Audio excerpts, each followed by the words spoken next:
Okay, welcome to the Arts Lunch at United Theological Seminary of the Twin Cities. I'm Jennifer Oz Freeman. I'm the Assistant Professor and Program Director for Theology and the Arts here at United. I use she, her pronouns, and I'm really excited to have a local artist, filmmaker extraordinaire of all things, Leigh Finke, who's going to share a short film with us today called Shelter.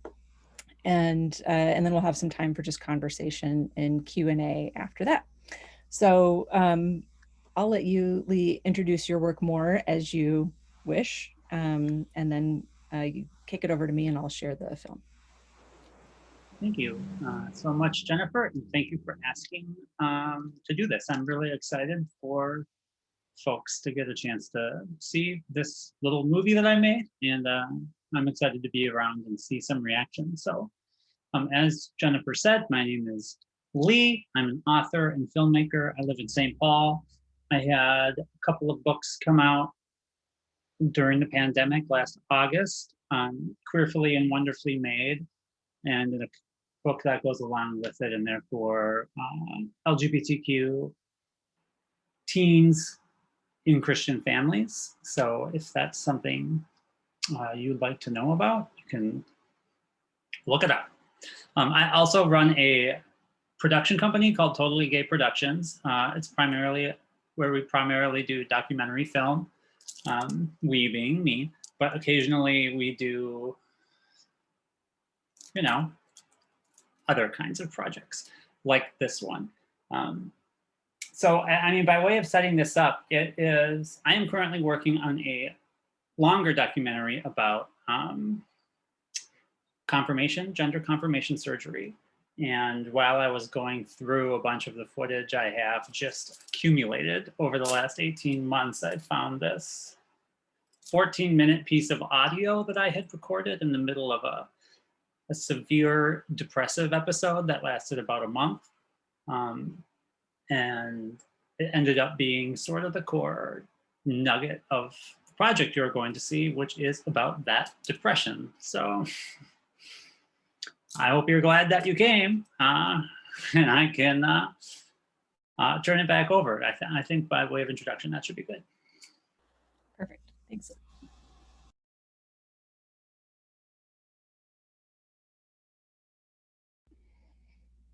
Wow.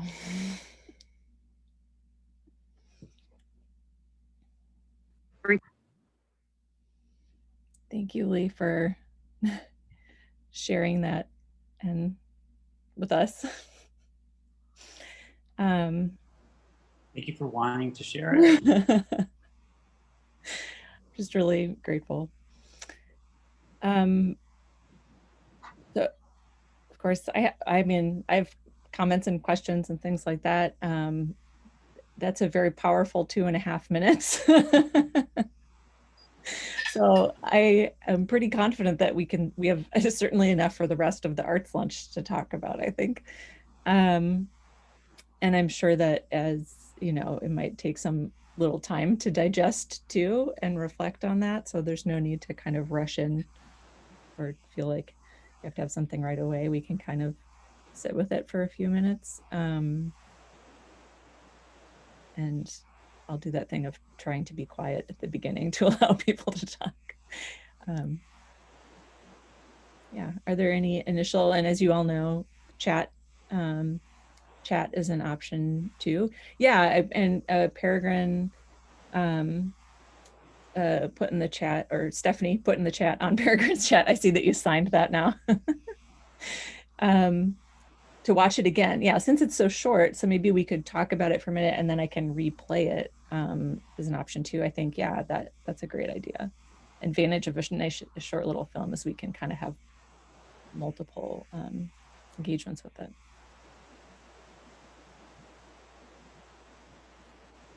So any opening kind of responses, questions, things that struck you or resonated with you, anything like that? Yeah, Andrea. There were 3 really stunning moments for me.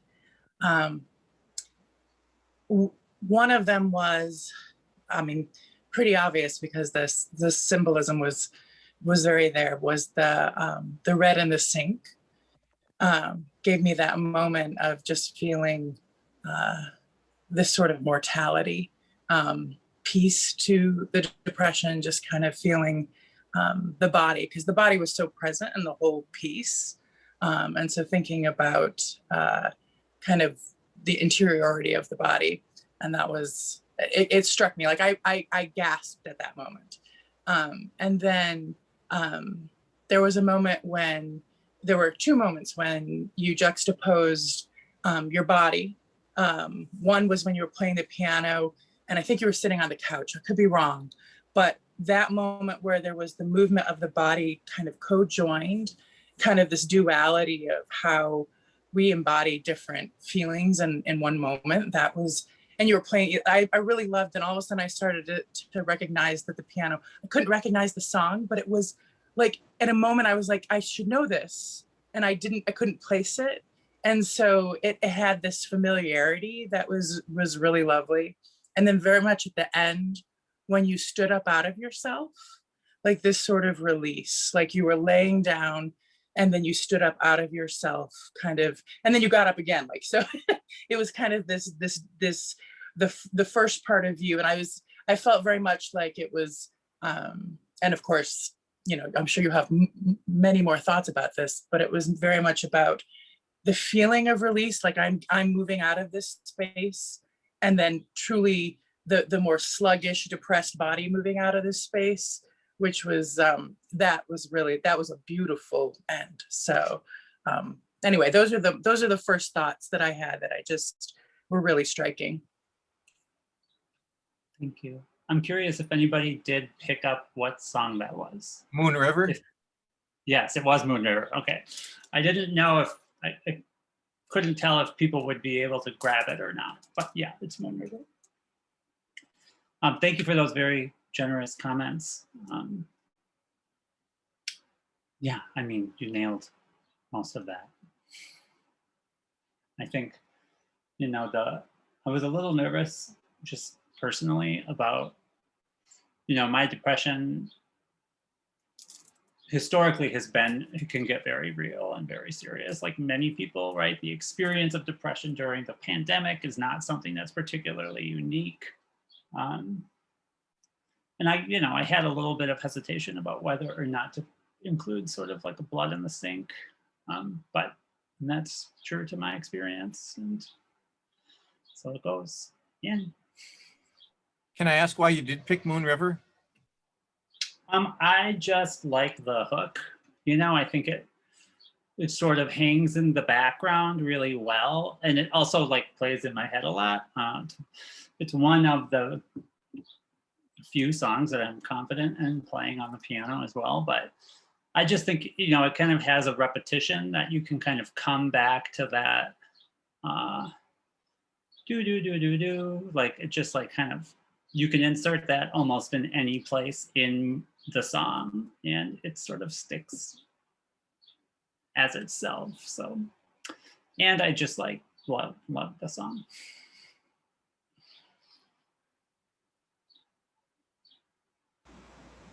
I saw Max put in the chat something that really stays with me is the visual disorientation and layers of images of the self, especially toward the end with your body lying down in the sheets on the floor versus the very transparent overlay of your moving figure.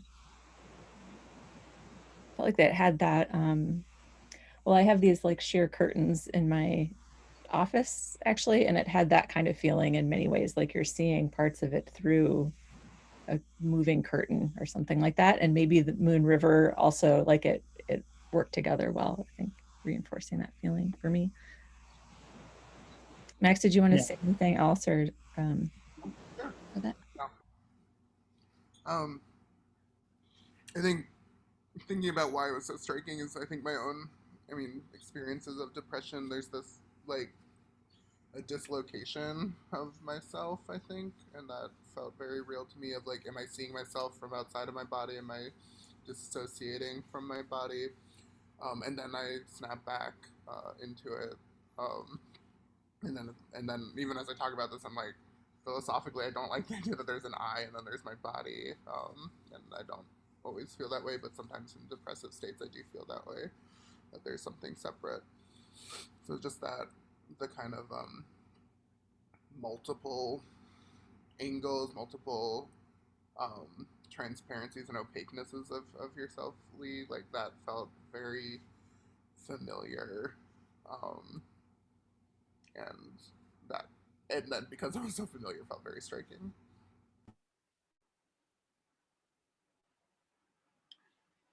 Yeah, I mean, one of the effects, I mean, when I'm in a lasting sort of episode, you know, spiraling is just like, to me, this movie experience is meant to be like what it feels like to have one of my spirals, right? And so it's like you're just stuck, right? You're hearing the same things, your brain is thinking the same things. You can't like climb out of this sort of whirlpool.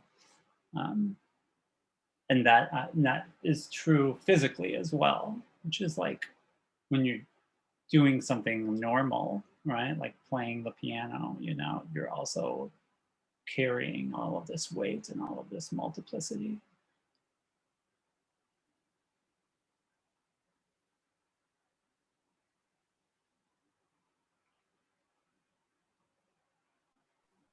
I kept thinking about Groundhog Day, which growing up, everyone was like, it's such a funny movie. And I thought it was like the equivalent of a horror film because I think now watching this, I'm like, yeah, because it put me in that just depressive space where everything's like ruminating and time feels different.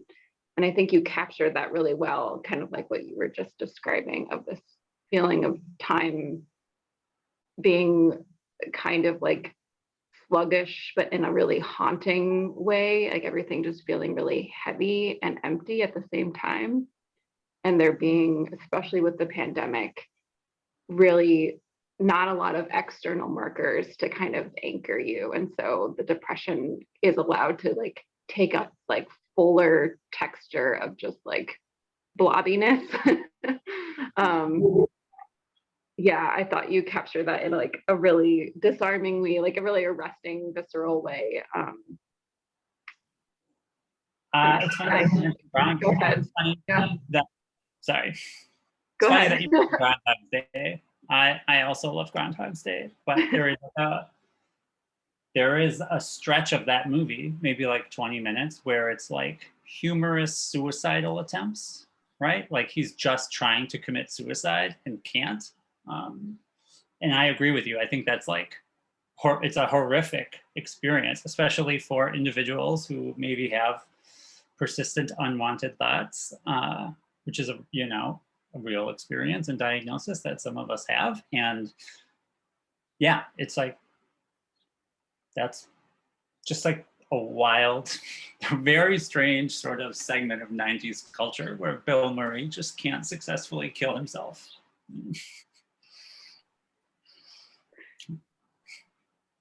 What I'm, listening to you talk about it here and the voice that you had looping in the film of like, this sort of ambivalence or hesitation of sharing. I'm curious about like what moments or like what got you to the place of like, okay, I actually do really want to share this with people. Yeah, I mean, at the beginning of the pandemic last year, I was like kind of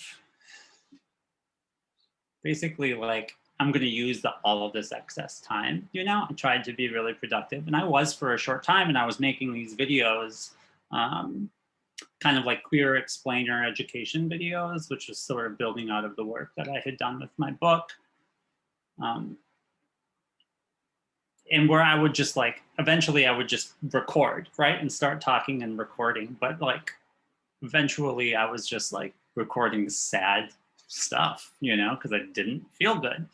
And then that one that you actually hear playing over and over, like I have totally forgotten about, right? Like, and to be clear, like so the experience of what happened last summer for me, and I'm sure it's very common and hopefully not too common, but I ended up in like crisis, right? And I ended up like, I changed my meds and I got help, you know, but it was like after the Floyd, after Midway burned, right? Like being in the streets, protesting, like they're just like this constant upping the stakes of like being a person, you know?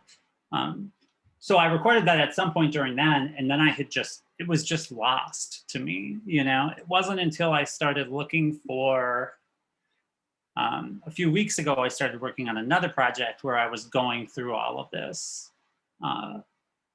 footage and audio and just like raw materials that had been put onto the external dump drive, where I discovered it and was like, oh, this is like an interesting document, kind of. That's felt like kind of recovering something that I didn't really have a lot of memory of, but I knew it was my voice, and I thought, oh yeah, you know, this is something I can make something out of. Also, all of my work, super depressing, right? Like I'm a pretty fun person, I think, but like when I sit to make art, it like, I'm always like, I should make something light this time, you know? And it's like this, you know? So I only have one mode when it comes to art. So it just made sense to be like, oh, this is something I really want to do something with, because it's like sad. There's a kid here now. Yay. Yay. Is that Rose? He's just, it's Rose, yeah. I was wondering if you could talk about Frankenstein. So you have the opening of the words of Frankenstein. I know you have your tattoo, and I'm thinking about the Susan Stryker essay. Well, you know, yeah, Queertopia Reading Group Forever. And so if you could just talk about, you know, because that's the entry into the, if I'm remembering correctly, and we can rewatch the film in a minute. That's kind of the entry into the beginning of it, right? Is that you pass by those figurines and you hear a clip, I think, from the movie, right? Could you talk a little bit about that choice? Yeah. It's actually a toy that I have of Frankenstein and the Bride. And you push the little button and it like, it's like an animatronic Halloween thing. And I do love Frankenstein. Yeah, that's fine. I do have a Bride of Frankenstein tattoo. I'm you know, like queers everywhere and for all time, I love Frankenstein, right? It's just the perfect piece of queer metaphor. I don't know. I don't know how else to put it. Like it's just right there on the table, especially for trans and gender nonconforming or gender diverse people. I think the idea of Frankenstein and the Bride, who I actually, for those of you who haven't watched The Bride, make sure you do. It's just absolute masterpiece. Yeah, there's an entry. I think it's familiarity. I think isolation and rejection and the feelings that kind of associate with having a mental health crisis, they just kind of connect pretty directly to the experience that people think of when they think of Frankenstein, the monster's experience, or the bride who didn't ask to be brought into the universe and doesn't like it and doesn't want to be here and just wants to destroy. I can understand that impulse. So it was kind of like a way to have something to grab onto before it went straight into what is like a swirl of images and audio. And then the scream, so the scream is the famous like bride scream, and that is the, you know, it just gets slower and slower, but it plays underneath all of the dialogue and it's like the tonal concrete, whatever that's called, like the superstructure, I guess, of the film. So maybe kind of related to that, and maybe you're starting to answer that already in Pan's question in the chat, how do you build your visual and audio overlay So is it planned by feel, like in a storyboard? Do you think about why you want it to look a certain way, or is your creation more organic or unintentional? So I think you're starting to talk about those things. Maybe you could, in this project and or other projects, like how does that work for you? Yeah, I mean, I've done a couple of things like this before, not something that I've been as satisfied or willing to share. And when I'm doing something like this, like, this was really just built out of a desire to find a use for that piece of audio, right? Like I had that, I thought it was striking. I thought, I'm not sure what I can do with this, but I'm gonna copy it into a Premiere file and I'm just gonna sit with it, and this one did not have any formal like pre-production phase. I didn't write anything. I didn't storyboard. I just I had a couple pieces of video that I had already liked for it, which one was like laying under the blankets in the living room after my surgery, which was this is not a documentary, right? Like I'm stealing that image and using it for another purpose, but it was essentially the same thing. Like I'm laying on the ground under blankets and I'm not moving just for a different reason. And so I just sort of like pulled together images that were available to me and video that was available to me. I liked This Could Have Been Avoided. That was spray painted on the sidewalk very close to my home after the uprising, and that has sort of been locked in my mind since last May 25th, and stands for everything, right? Like I just felt like everything that's happened for the last 2 years, like this could have been avoided, right? We didn't have to do this, and that sort of image as the opener worked for me. And then the rest, I just kind of felt forward. I felt forward as I understood what I was trying to do, which was create that experience. So what does that experience feel like? How do I represent it? And that sort of was like, okay, well, there's a bass, there's always noise, right? I can never quiet everything. So then we need a piece of noise underneath, and then we're gonna have spiraled thoughts, and it just sort of built on top of each other. And it was like 10 minutes of like dough, basically, right? And I already think it's a little too long. So at 2.5 minutes, I just had to like keep getting it down to something that I thought could be watched. Because I'm not trying to make a Lars von Trier movie where you just feel like shit for 3 hours. I don't like that. That's not a good experience, so.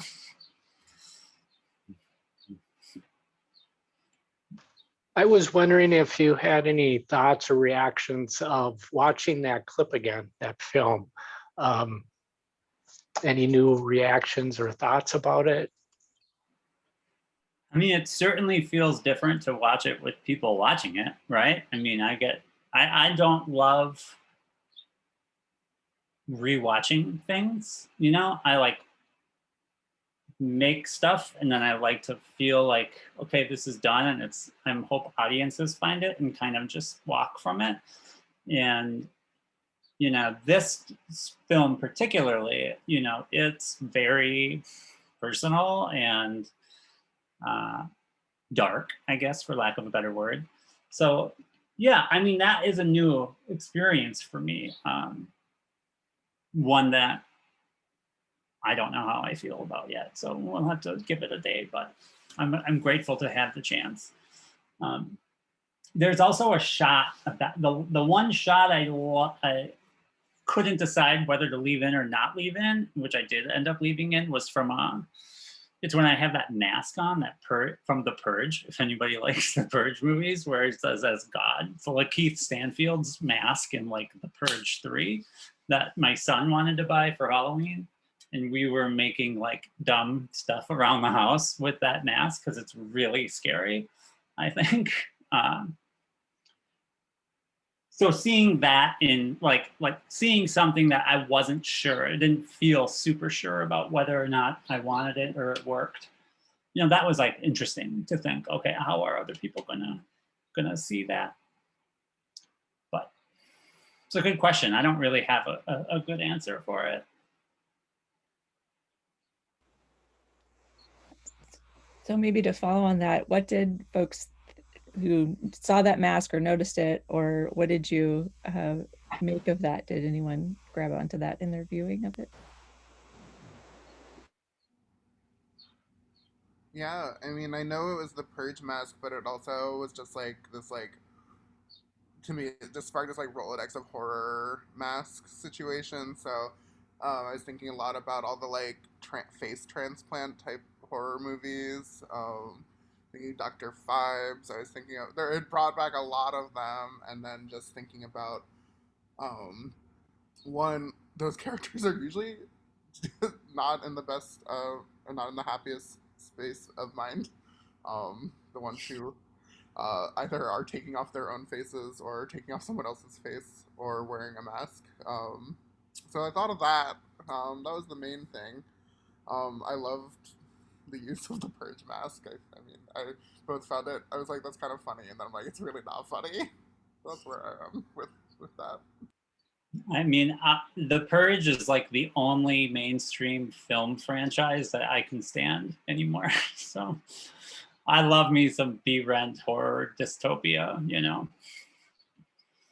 Yep.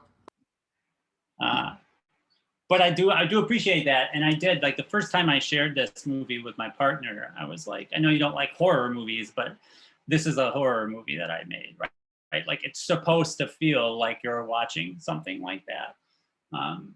And I felt like exactly that, right? Like masks are just like such a function of horror, but also that queer identities and depression. And like, it's just like, this is a very front and center symbol of like this film is not playing with any subtlety at all, right? Like these are just like, they're just right there for the taking, which I think is important because it's so dark and intense. Like I also thought, okay, we can leave some stuff right on the surface.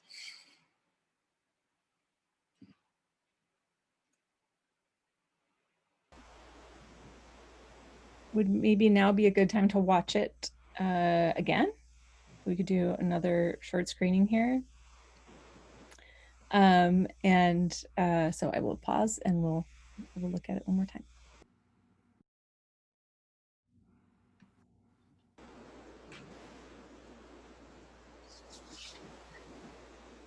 So did anything change for you in the second viewing, or notice new things, or being informed by some of the conversation we've just had?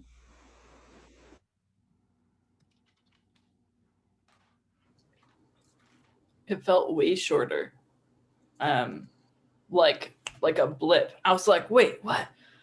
What about all the things? But I caught different things this time.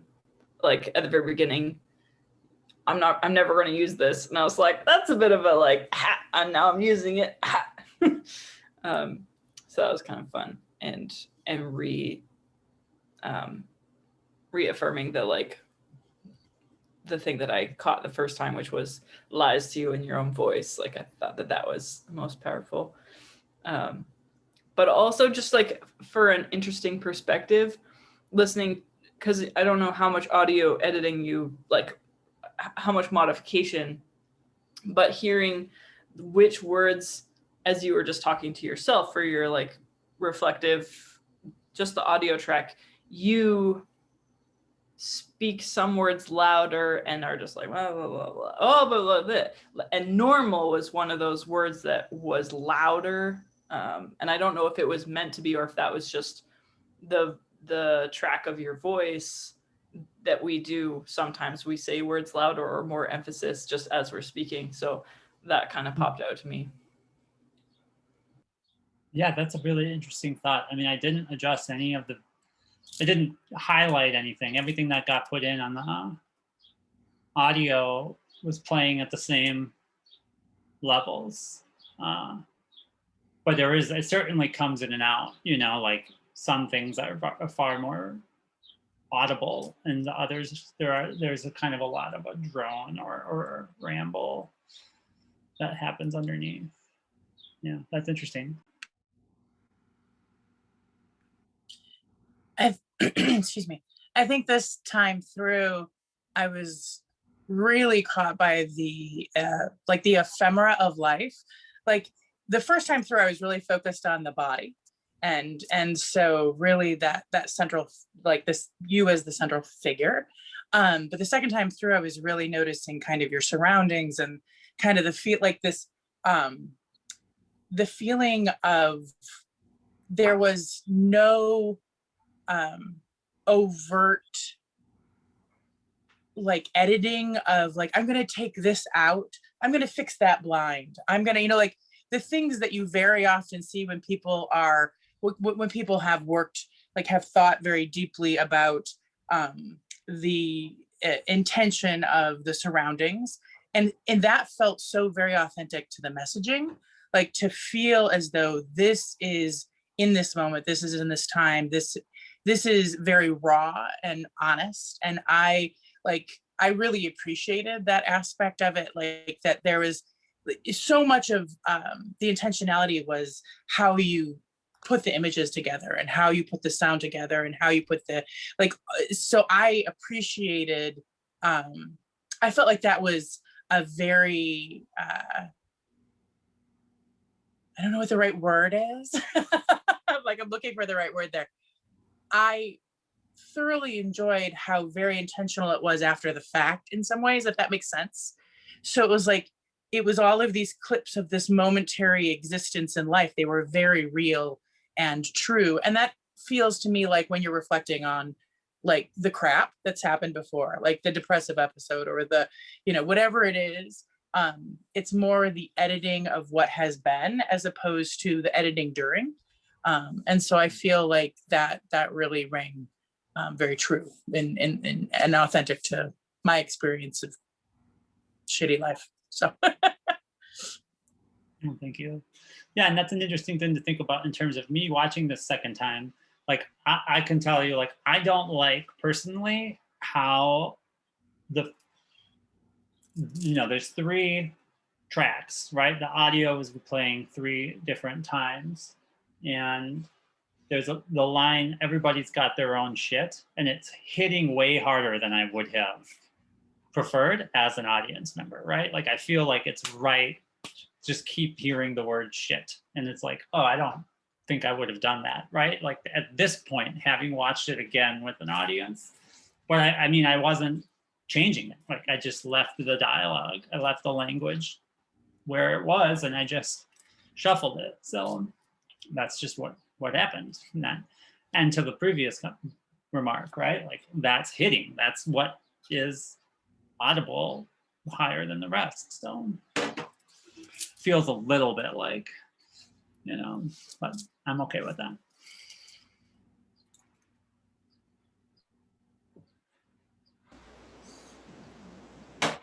Max, I saw you were unmuted. Did you have a comment? Okay. I was interested too in the way that it's funny that you said that, because like all I heard at that line was the shit like point. And I was missing the line that leads up to that. I mean, I don't know if other people can even hear that. I know that it's saying that. Right. Yeah, I could hear the part. But I was interested in the way that, you know, your line, I'm never going to release this. It's too sad. Like, I guess because, you know, we're experiencing you as filmmaker and subject at the same time. And so I expect that, you know, the literal meaning of that is like, you're never going to maybe release this footage because it's too sad. But then because of all the stuff that we've just described about the film itself and the release kind of gestures that happen at the end, or this layering, you know, so it feels very, I think the film itself feels very spatial because of that layering and the things that we've already described. And then I don't know, maybe there's like a tension between that line, I'm never going to release this because it's just too sad, or something like that, right? And then also what feels like a desire to release it. I mean, and not the film, not the footage in that aspect, but the sadness, right? Or the experience or the depression. And then that standing up and standing up at the end, and that kind of the way that it ends. So just thinking about that line. Yeah, that line, the only line that gets repeated, right? I cut it from the beginning and I put it again at the end, and it, you know, definitely is serving two different functions, like you're pointing to. The first one is very much a like, this can't ever be used, you know, which I also think is funny to put into a movie, like, but it's doing something very different at the end, you know. You know, I think that that's a good life lesson though, and maybe a good lesson for artists and for people in general. Like the things that we think can't be used or can't be released are the things that maybe need to be. Yeah, I mean, I'm dealing with that. So I'm also working, I mentioned this before, and this is like a project that won't be available to people for a long time, but a documentary, another, like the two things I'm working on coming out of this pandemic, the only thing I have is stuff that I've been working on about me, right? Or featuring me, because I couldn't shoot anything. And I just hate it, you know, like I just don't like seeing myself all the time and editing and listening. And like, I think stuff that I would never have been comfortable sharing, I'm just like working with now. It's actually a really interesting and exciting sort of challenge to share stuff that is just like my face, because that's just not what not most, there's no most. Filmmakers, you know, would rather shoot someone else's face than their own. Leigh, I'm curious if you had a practice of recording yourself or documenting like either writing or audio or video before the pandemic. That kind of like, I was thinking about this, like just the practice of recording and how you're saying like, I didn't even remember saying that. And then recovering it, listening to it later. There's something about that process and then sharing it that is itself a disruption of the depressive time and circling. But I'm just curious if that has been a practice before, or is this something that kind of emerged from being stuck? No, that's a great question. And I mean, that is something I've found to be true kind of in hindsight. Working on the documentary about my surgery, I'm very happy to find and lucky that there is all of this like just iPhone or quick recorded material about me documenting at least like transition related stuff, right? Like I found this piece of video. So I was just going through Google Photos and my cloud or whatever, you know, and there is a surprisingly high number of things where it's like I'm in the bathroom recording my first patch, for example, right? It's like I don't remember making that video, but I'm sure glad that I did, right? And so there is certainly a sense of self-recording that has been going on. And I actually do, so I just said I don't like putting myself on camera, but I do know that something I have been thinking about since I started my transition, you know, medical transition. Something that I thought a lot about was the documentary, which I watched several times over this pandemic because it's a masterpiece and it communicates to me, but it's called How to Survive a Plague. If anybody has seen that, it's about the AIDS crisis. And I'm also a fan of the short experimental filmmaker Barbara Hammer. If you don't know who that is, she's great. She died in 2013, but she made just a whole world of experimental short films. She's a lesbian filmmaker, a lot of stuff in the 70s and 80s that was just like bonkers, you know, but there is this sort of through line.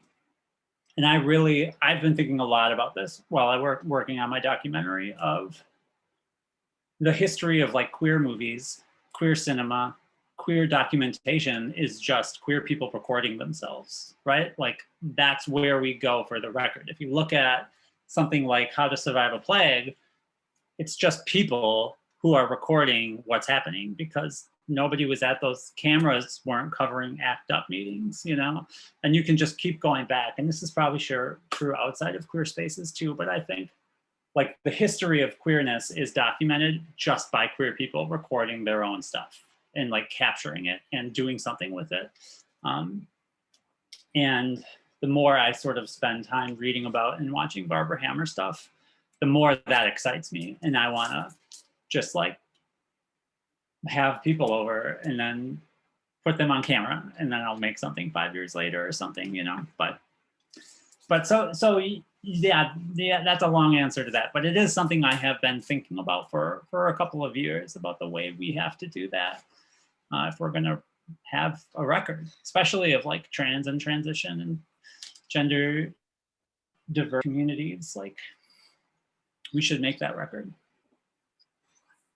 I just wanted to say that what you just said felt so gutturally beautiful. Like I felt like just that filled me up. Just like as a response, I wanted to let you know that I think that's what Stephanie brought up was what I was trying to say before and not saying well, was it felt like a bunch of moments of almost journaling that you'd collage together.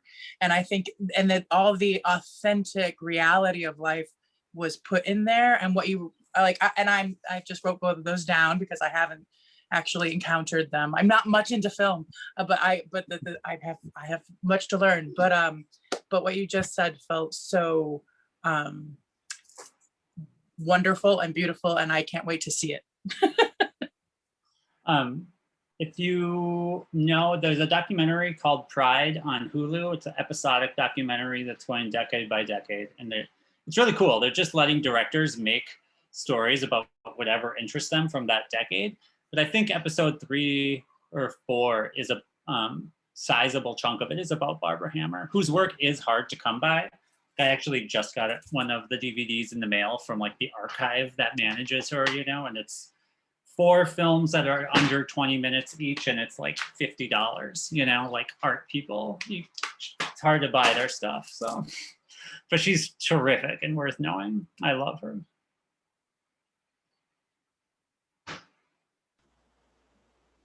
So I know we're coming up on time. Is there any last final, you know, kind of burning questions, comments that you want to be sure to share before we wrap it up? Last call. It occurs to me we should probably do a United event around your books at some point, Leigh, if you'd be interested in that. I think that would be helpful for, especially for folks who have like kind of ministry foci that they might be using those as resources. So we can be in touch about that. But any last questions or comments? You can join me in thanking Leigh for her time and sharing this film. Thank you, everyone. I really appreciate hearing your feedback. It's been really helpful and illuminating, and I appreciate it. And my boy is right here. Bye. Bye. Thanks so much for sharing this with us. And thanks everyone for the conversation. Yeah, thank you much for this. Yes, great.